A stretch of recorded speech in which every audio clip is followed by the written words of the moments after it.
तो कैसे हैं आप सब? आई थिंक आप लोग अच्छे होंगे और आप पढ़ाई भी अच्छे से कर रहे होंगे। तो आज चलिए, छुट्टी उट्टी हो गया और चलिए आज स्टार्ट करते हैं ऑर्गेनिक का chapter, hello alkenes and hello arenes. ठीक है। और कुछ लोग किसी मतलब लोगों का मतलब कोई कोई लोग ऐसे हैं जो कमेंट किए थे कि सर इस क्वेश्चन का आंसर गलत है, इस क्वेश्चन का आंसर गलत है। तो क्वेश्चन बैंक के अनुसार कुछ क्वेश्चन का आंसर गलत दे रखा है, ठीक है ना। और ये चीज हम ऐसे क्यों बोल रहे हैं, क्योंकि उस जब आंसर को हम अच्छी तरीके से स्टडी किए, वेरीफाई किए, तब जाके हम आप लोगों को सही आंसर बताते हैं। अगर हमको क्वेश्चन बैंक के अनुसार ही चलना होगा तो ये सही नहीं ना होगा, क्योंकि अगर आप तक वो आंसर जाएगा और वो आंसर आप कहीं बताइएगा, किसी के साथ शेयर कीजिएगा और कोई मतलब दूसरा स्टूडेंट कहेगा ये आंसर गलत है, तो आप हमें ही कहिएगा कि वो भी आप गलत बताएं। इसीलिए हम जो सही आंसर होना चाहिए फैक्ट के साथ हम आपको एक्सप्लेन करते हैं, कि उसका रीजन भी देते हैं कि ये आंसर सही है तो कैसे है और ये आंसर गलत है तो कैसे है। जैसे इसी क्वेश्चन में, सॉरी इस चैप्टर में और इसके बाद जो भी चैप्टर आएगा, उस दोनों चैप्टर में देखिएगा कि कहीं कहीं आपको एक दो क्वेश्चन का आंसर गलत दिया हुआ है और हम वहां पे हम प्रूफ भी किए कैसे गलत है, कंसेप्ट भी बताया, उस क्वेश्चन का आंसर सही क्यों है, उसके पीछे का कंसेप्ट भी हम बताए। तो इसीलिए कोई भी कोई क्वेश्चन को अच्छे से पहले आप स्टडी कीजिए, वेरीफाई कीजिए, उसके बाद कमेंट कीजिएगा तो अच्छा रहेगा, अच्छा लगेगा मुझे भी। तो चलिए आज का चैप्टर स्टार्ट करते हैं। तो हमारा फर्स्ट क्वेश्चन है, रिएक्शन दे रखा है to benzene x plus 2Na in the presence of dry ether, उसके बाद प्रोडक्ट ये बनता है प्लस 2NX, ठीक है। तो ये जो रिएक्शन दे रखा है, इसमें पूछा है कि इन सभी में से कौन सा रिएक्शन है, ये कौन सा रिएक्शन हो रहा है यहाँ पे, ठीक है। तो इसको समझने के लिए हम इतना क्लियर ना फोटो बना नहीं सकते थे, ठीक है ना, अगर कहिएगा तो हम बना भी देंगे, इसीलिए यहाँ पर एक हम चिपकाए हुए हैं।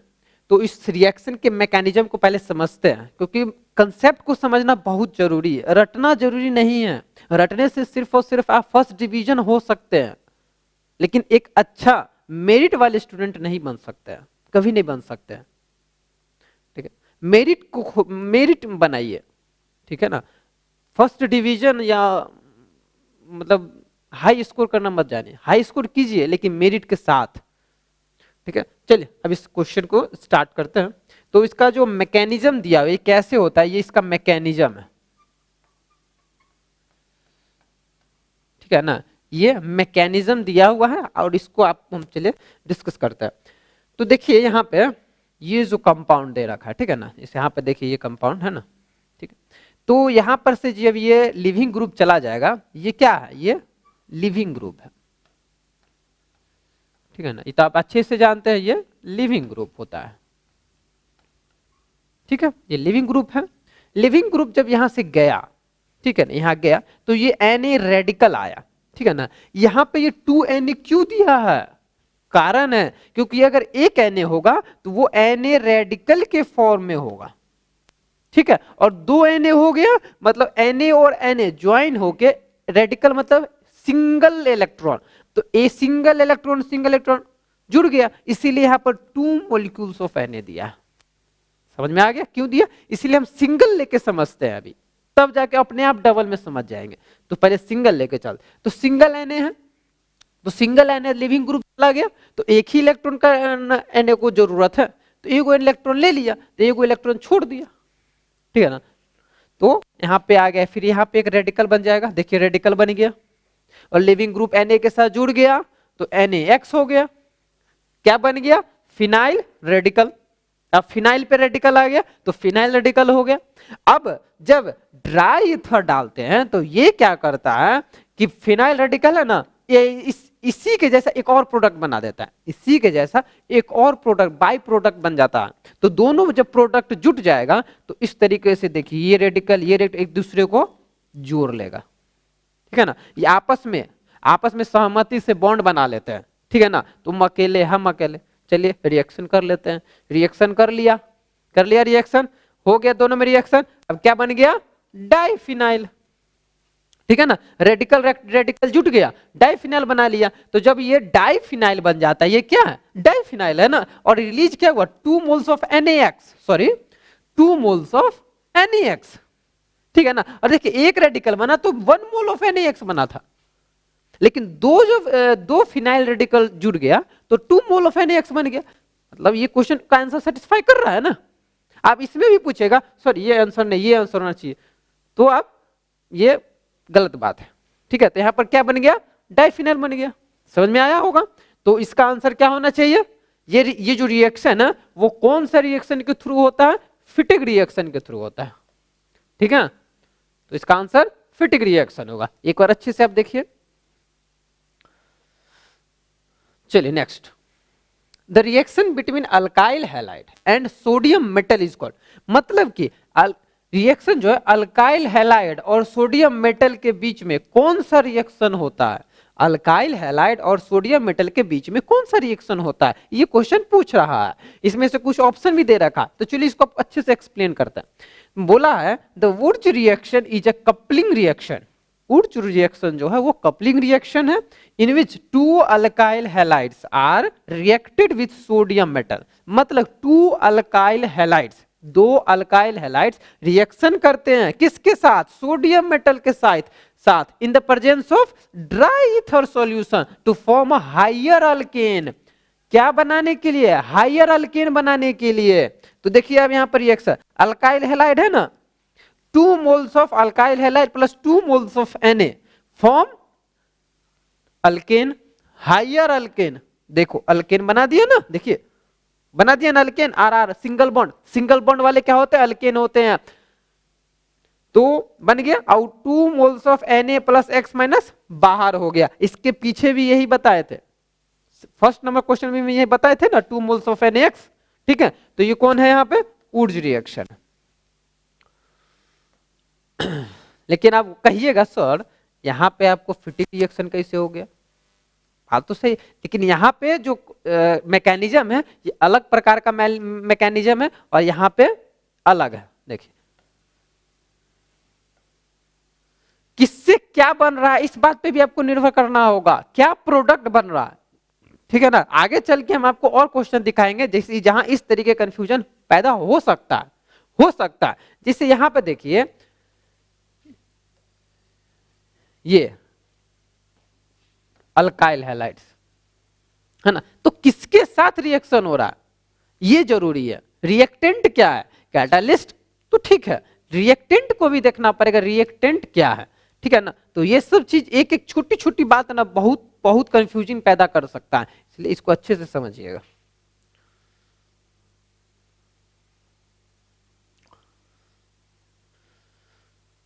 चलिए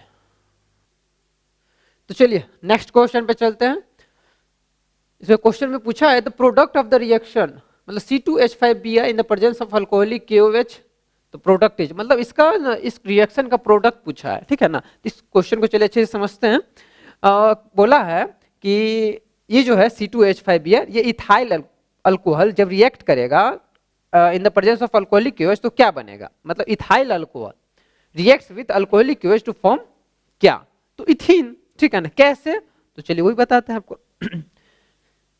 C2H5Br स्ट्रक्चर बना लिए, C2H5Br का स्ट्रक्चर बन गया, रिएक्शन करता है किसके प्रेजेंस में, अल्कोहलिक KOH के प्रेजेंस में, ठीक है, रिएक्शन कर लिया। अब देखिए यहां पर क्या है, ये KOH है, KOH है, यहां पे HBr है ना, तो KBr के साथ जाएगा OH, मतलब OH और H मिलके पानी बनाया और ये बाहर हो गया, और KBr बाहर हो गया, ये H2O बाहर हो गया, पानी बन के बाहर हो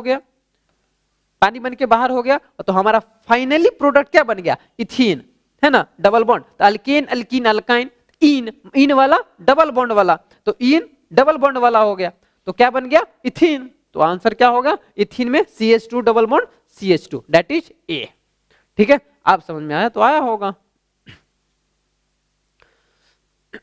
चलिए, which one of the following is the main product of the reaction.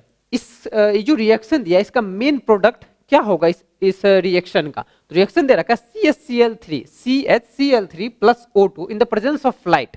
फिर देखिए डैश कर दिया प्लस HCl रिलीज होता है। ठीक है, चलिए इसको समझते हैं। तो देखिए यहाँ पर क्या है ना, CHCl3 दिया है, तो इसको रिएक्शन को बैलेंस कर लेते हैं। CHCl3 plus O2 in the presence of light या एयर, तो क्या बनेगा? तो बनेगा COCl2 प्लस 2HCl। यहाँ पर रिएक्शन को बैलेंस कर, कोई भी रिएक्शन होगा, ठीक है ना, तो उसको बैलेंस करना जरूरी होता है, ठीक है ना। बिना बैलेंस के ना रिएक्शन को समझना थोड़ा मुश्किल होगा। तो यहाँ पे बैलेंस कर दिया, अच्छा हो गया। तो 2 मोल्स ऑफ COCl2 बनता है, उसको क्या कहते हैं? COCl2 को फॉस्जीन कहते हैं। तो ये चीज याद रखने वाली चीज हो गई ना, क्योंकि इसको अगर एग्जाम में कहीं पूछ दो तो इसीलिए इसको याद रखिएगा। COCl2 का क्या कहते हैं? फॉस्जीन कहते हैं। क्या आंसर हो गया? COCl2। चलिए आगे। SN2 mechanism proceeds via formation of, ठीक है। SN2 मैकेनिज्म में SN2 रिएक्शन कहीं भी होगा तो मेन मुख्य क्या होगा? वाया फॉर्मेशन ऑफ किसके साथ? तो चलिए इसको समझते हैं। जब SN1 मैकेनिज्म होता है तो वो होता है कार्बोकटाइन फॉर्मेशन के साथ शुरू होता है, ठीक है। जहां भी SN1 रिएक्शन दिखेगा मतलब कि वो SN1 रिएक्शन कब किया होगा? तो किया होगा कार्बोकटाइन बना के किया होगा। लेकिन SN2 मैकेनिज्म कब होगा? जब ट्रांजिशन स्टेट का फॉर्मेशन होगा। अगर किसी रिएक्शन में ट्रांजिशन स्टेट फॉर्म हो रहा है मतलब SN2 रिएक्शन हो रहा है, और किसी भी रिएक्शन में अगर कार्बोकटाइन का फॉर्मेशन हो रहा है तो वो SN1 रिएक्शन हो रहा है। तो हमारा आंसर क्या हो जाएगा? SN2 बोला, that is transition state. The molecular formula of benzene is, ये तो बस मतलब क्या कहें, मतलब जो बहुत बच्चा होगा ना वो भी बता देगा। Molecular formula of benzene C6H6। Which alkyl halide follows only SN2 hydrolysis mechanism? Which alkyl halide follows only SN2 hydrolysis mechanism?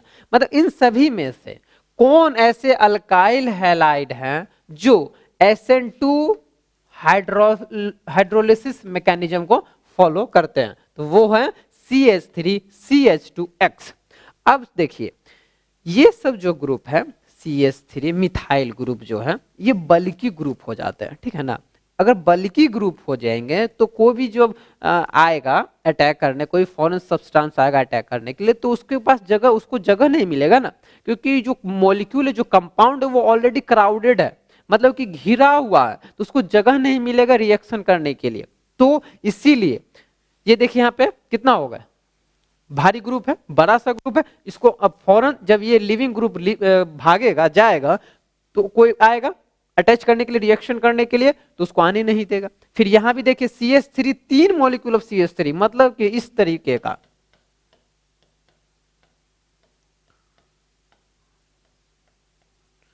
अब मान चलिए जब गया, सॉरी क्या हो रहा है, ये जब जाएगा तो देखिए कैसा क्या होगा।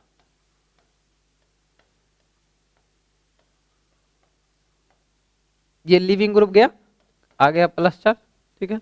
अब मान के चले इस पर कोई आएगा जुड़ने के लिए, कोई भी फॉरेन सब्सटेंस आएगा, कहां से कैसे जुड़ेगा, क्योंकि ये सब तो मॉलिक्यूल बड़ा बड़ा मॉलिक्यूल तो घेर रखा है, ठीक है ना। तो इसीलिए ये नहीं होगा, ये भी नहीं होगा। C6H5 ये तो आई थिंक ऐसा क्यों लग रहा है आपका, बेंजीन टाइप का कुछ होगा, नहीं होगा। तो सबसे कम, सबसे लेस क्राउडेड कौन है? तो ये, ठीक है। इसीलिए option A is the correct answer. अच्छे से एक्सप्लेन कर दिए, ठीक है। चलिए,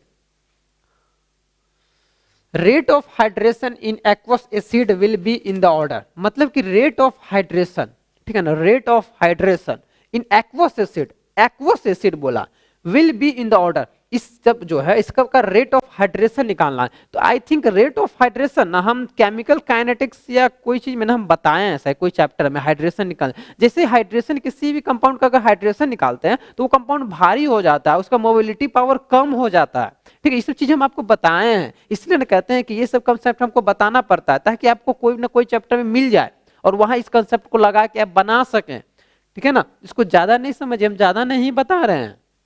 तो rate of hydration, hydration rate, hydration का रेट निकालना है, ठीक है। चलिए अब इसको समझते हैं। तो रेट ऑफ हाइड्रेशन का जो ऑर्डर है वो डिपेंड करता है कार्बोकटाइन के फॉर्मेशन पे, ठीक है ना, कार्बोकटाइन के फॉर्मेशन पे। तो पहले 3 डिग्री, उसके बाद 2 डिग्री कार्बोकटाइन, उसके बाद 1 डिग्री कार्बोकटाइन, ठीक है ना। तो इस सब का आप कार्बोकटाइन निकालना अच्छे से जानते हैं, इसको हमको बताने की कोई जरूरत नहीं है, आप अच्छे से मैकेनिज्म अच्छे से आपको पता होगा। तो कार्बोकटाइन पे डिपेंड करता है रेट ऑफ हाइड्रेशन, कार्बोकटाइन पे डिपेंड करता है। तो वो पहले होता है 3 डिग्री, उसके बाद 2 डिग्री, उसके बाद 1 डिग्री, ठीक है। तो higher will be the reactivity, the carbocation is more, मतलब किसी भी कंपाउंड का रिएक्टिविटी अगर ज्यादा है, ठीक है ना, वो ज्यादा रिएक्टिव है, तो उसके कार्बोकटाइन की स्टेबिलिटी क्या होगा, ज्यादा होगा। तो बस उसी के अनुसार आप अब निकाल सकते हैं। लेकिन अब देखिए कंसेप्ट बताए ना, रीजन भी बता दिए, लेकिन किताब क्या बोलता है कि इसका आंसर आई थिंक डी, ठीक है ना, किताब बोलता है इसका आंसर डी होना चाहिए, ठीक है ना, किताब बोलता है इसका आंसर डी होना चाहिए। लेकिन हम इसको जब सॉल्व किए और बहुत जगह से इसको जब प्रूफ किए तो इसका आंसर आता है बी, इसका आंसर बी होना चाहिए। अब क्यों होना चाहिए, हम कंसेप्ट आपके सामने रख दिए, आप लोग इसको खुद जज कर सकते हैं, वॉच कर सकते हैं कि आखिर ये कैसे, मेरा बताया हुआ कंसेप्ट सही है कि गलत है। तो हम यहाँ पे प्रूफ भी कर दिए कि आंसर गलत कैसे है। तो आंसर क्या होगा, डेट इज बी, पहले 3, ठीक है ना, पहले 3, उसके बाद 2, सॉरी इसका उल्टा ऑर्डर हो गया, इसको ने मिटा देते हैं, 1 minute 1 minute.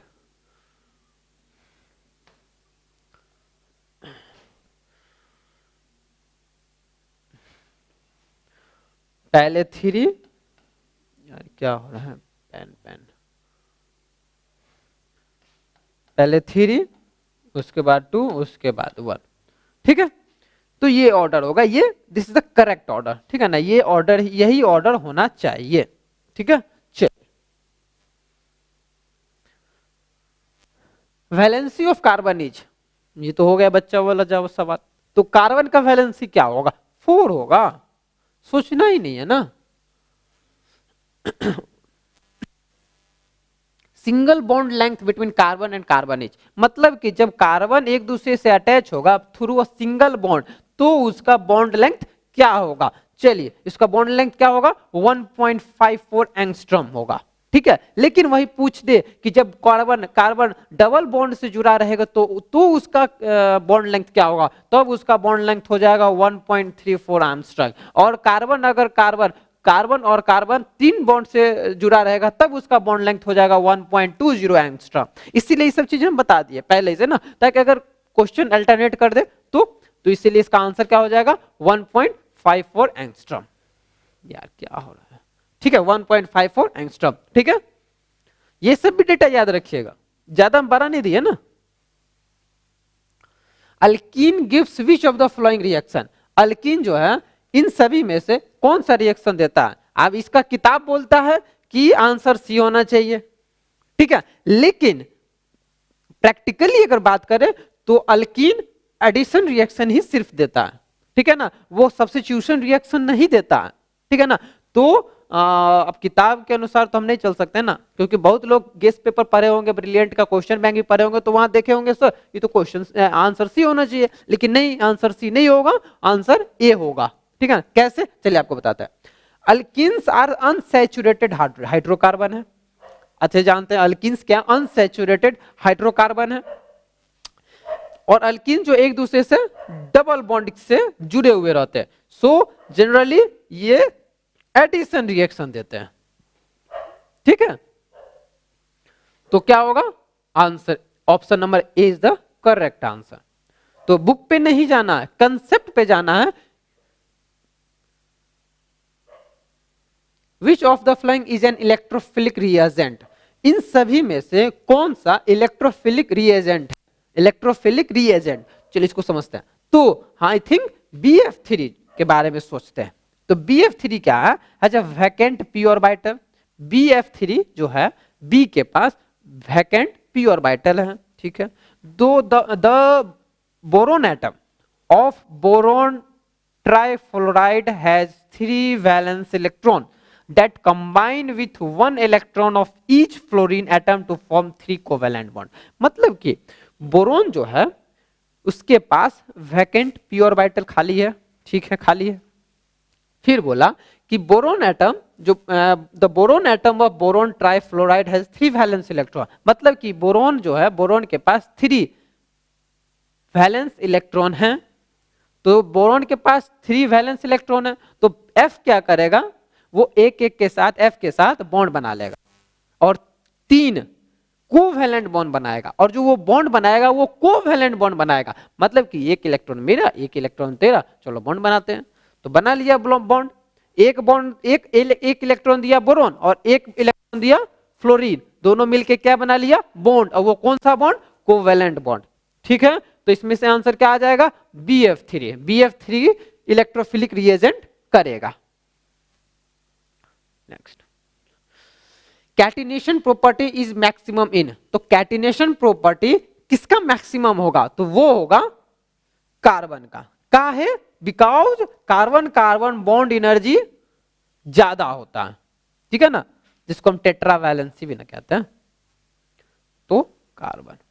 Next, the organic compound must contain an element, और मतलब एक ऐसा ऑर्गेनिक कंपाउंड जो इन सभी में से वो होगा ही होगा, तो वो कौन होगा, कार्बन होगा। कोई भी ऑर्गेनिक कंपाउंड ले लो उसमें कार्बन मिलेगा ही मिलेगा, निश्चित मिलेगा। The hybridization of carbon in diamond is, मतलब कि डायमंड का ना हाइब्रिडाइजेशन पूछ रहा है, डायमंड का हाइब्रिडाइजेशन क्या होगा, तो क्या होगा, तो देखते हैं। Diamond each carbon atom undergoes sp3 hybridization, मतलब कि बोला कि डायमंड में कार्बन जो है ना वो sp3 हाइब्रिडाइजेशन करते हैं and link to 4 other carbon atoms by using hybridized orbitals in tetrahedral fashion, मतलब जो sp3 हाइब्रिडाइजेशन शो करता है ना, ऐसे ही नहीं, वो कार्बन क्या करता है ना, एक दूसरे से टेट्राहेड्रल वाला शेप ऑक्युपाई कर लेता है, वो टेट्राहेड्रल का शेप देता है, इसीलिए उसका हाइब्रिडाइजेशन क्या हो जाता है, sp3 हो जाता है। तो हमारा आंसर क्या होगा, sp3 होगा। Number of pi bonds in ethyne is, अब चलिए आपको समझाते हैं। ये क्वेश्चन क्या बोला, इथाइन का इथाइन में पाई बॉन्ड कितने होंगे, पाई बॉन्ड कितने होंगे, not sigma bond, pi bond.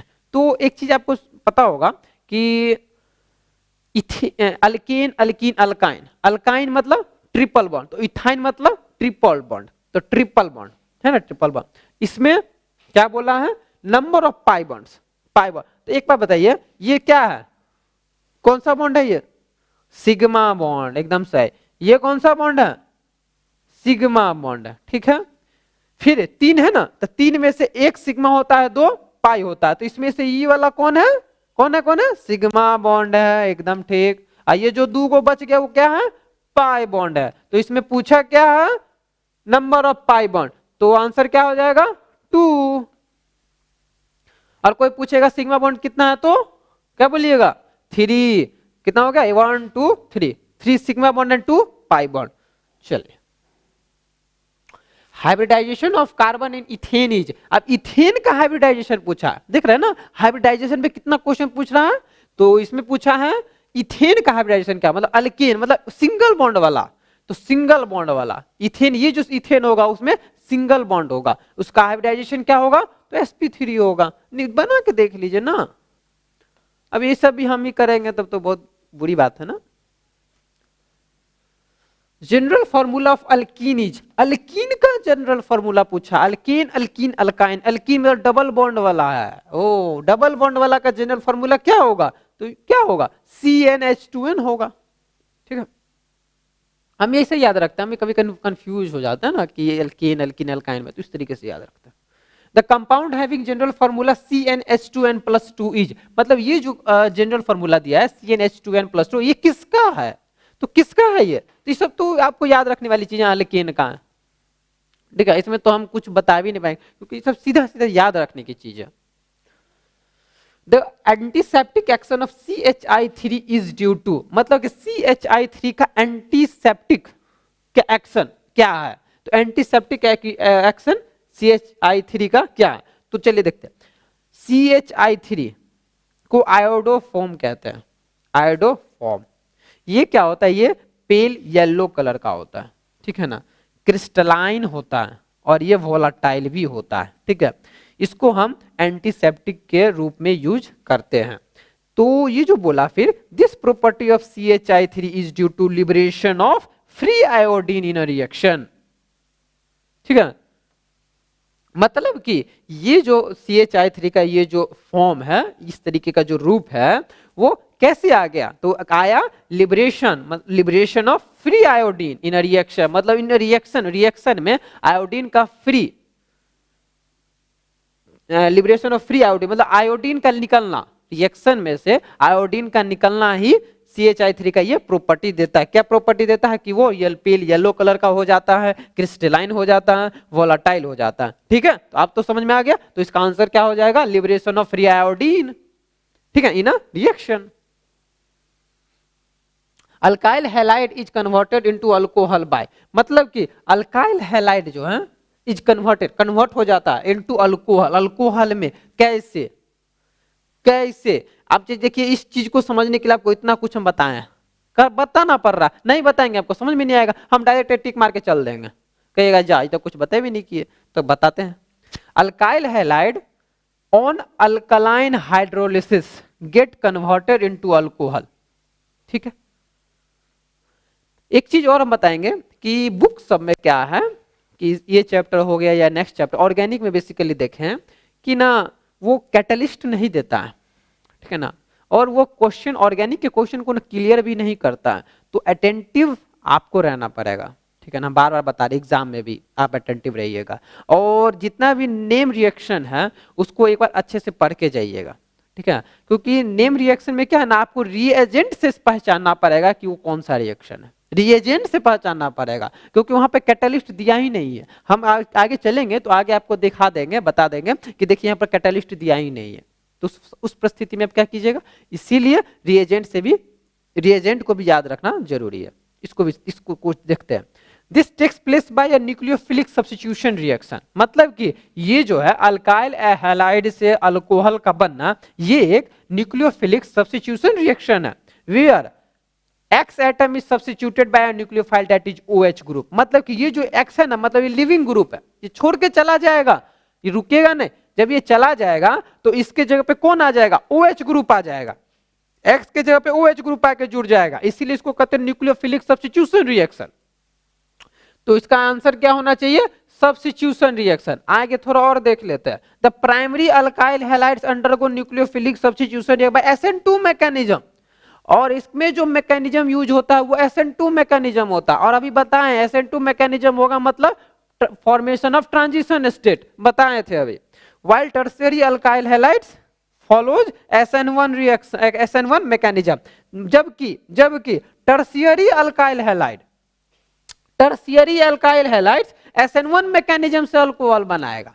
कैसे, देखिए RX अल्काइल हैलाइड है, in the presence of KOH से बना दिया R केवल मतलब अल्काइल ग्रुप है, नहीं सॉरी ROH बना दिया ना, अल्कोहल बना दिया, प्लस KX मतलब कि जो आ गया लिविंग ग्रुप K के साथ जुड़ के चला जाएगा, ठीक है ना, इन द प्रेजेंस ऑफ KOH से बन गया ROH अल्कोहल प्लस KX, जो मिला वो लेके अपना मतलब प्रोडक्ट से बाहर हो जाएगा। तो अब तो समझ में आया इसका आंसर क्या होगा, सब्स्टिट्यूशन रिएक्शन। क्यों होगा, देखिए क्यों होगा, ठीक है, समझ में आया। चलिए तो इतना ही क्वेश्चन था, हम अच्छे से इसको समझाने की कोशिश किए हैं और कहीं कहीं थोड़ा स्लिप ऑफ टंग अगर हो गया होगा तो उसको इग्नोर कर देना है, ठीक है। तो चलिए, अगर आपको सब कुछ अच्छे से समझ में आ गया होगा तो लाइक कर दीजिए, कम से कम हमको पता चलता है कि आप लोग को अच्छे से समझ में आया है, एंड सब्सक्राइब कर दिए, थोड़ा हमको लोग को भी सपोर्ट कीजिए, ठीक है। तो दैट्स ऑल।